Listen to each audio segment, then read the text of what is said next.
भक्तों, पितृपक्ष चल रहा है जिसमें हम अपने पूर्वजों के लिए बहुत कुछ करते हैं। ब्राह्मण भोजन करवाते हैं, तर्पण आदि करते हैं। किंतु क्या हम जानते हैं कि हमारे पूर्वज नरक में हैं या स्वर्ग में?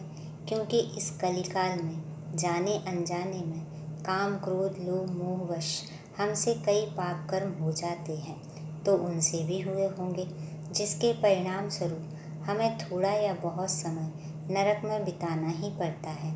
तो आज हम आपको शिव महापुराण में वर्णित नरक यातनाओं के बारे में बताएंगे कि किस कर्म को करने से हमें कौन सी नरक यातना मिलती है। जो क्रूर मनुष्य माता पिता और गुरु को डांटता है, उसके मुंह में कीड़े से युक्त विष्ठा ठूंस कर उसे खूब पीटा जाता है। जो मनुष्य शिव मंदिर, बगीचे, बावड़ी, कुएं, तालाब तथा ब्राह्मण के स्थानों को नष्ट भ्रष्ट कर देते हैं और वहाँ स्वेच्छा अनुसार रमण करते हैं, वे नाना प्रकार के भयंकर कोलू आदि के द्वारा पेरे और पकाए जाते हैं तथा प्रलय काल पर्यंत नरक अग्नि में पकते रहते हैं। पर स्त्रीगामी पुरुष उस रूप से ही व्यभिचार करते हुए मारे पीटे जाते हैं। पुरुष अपने पहले जैसे शरीर को धारण करके लोहे की बनी और खूब तपाई हुई नारी का गाढ़ आलिंगन करके सब ओर से जलते रहते हैं। वे उस दुराचारिणी स्त्री का गाढ़ आलिंगन करते और रोते हैं। जो सत्पुरुषों की निंदा सुनते हैं, उनके कानों में लोहे या तांबे आदि की बनी हुई कीलें आग से खूब तपाकर भर दी जाती हैं। इनके सिवा जस्ते, शीशे और पीतल को गलाकर पानी के समान करके उनके कान में भरा जाता है। फिर बारंबार गरम दूध और खूब तपाया हुआ तेल उनके कानों में डाला जाता है। फिर उन कानों पर वज्र का सा लेप कर दिया जाता है। इस तरह क्रमशः उनके कानों को उपयुक्त वस्तुओं से भरकर उनको नरकों में यातनाएं दी जाती हैं।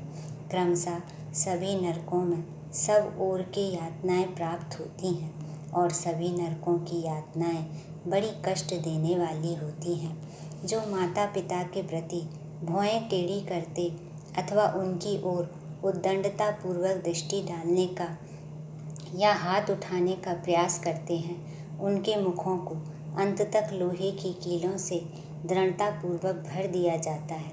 जो मनुष्य लुभाकर स्त्रियों की ओर अपलक देखते हैं, उनकी आँखों में तपाकर आग के समान लाल की हुई सुइयां भर दी जाती हैं। जो देवता अग्नि, गुरु तथा ब्राह्मणों को अग्रभाग निवेदन किए बिना ही भोजन कर लेते हैं, उनकी जिह्वा और मुख में लोहे की सैकड़ों कीलें तपाकर ठूस दी जाती हैं।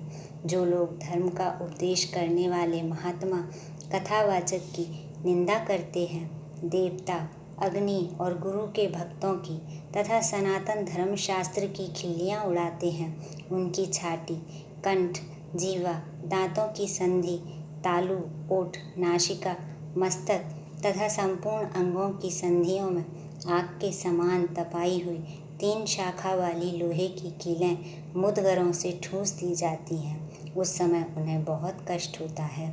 तो देखा भक्तों, किन किन कर्मों से हमें नरक की किन किन यातनाओं को झेलना पड़ता है। हमें अपने कर्मों को हमेशा सद्मार्ग पर ले जाने का प्रयास करना चाहिए। हर हर महादेव, हर हर महादेव।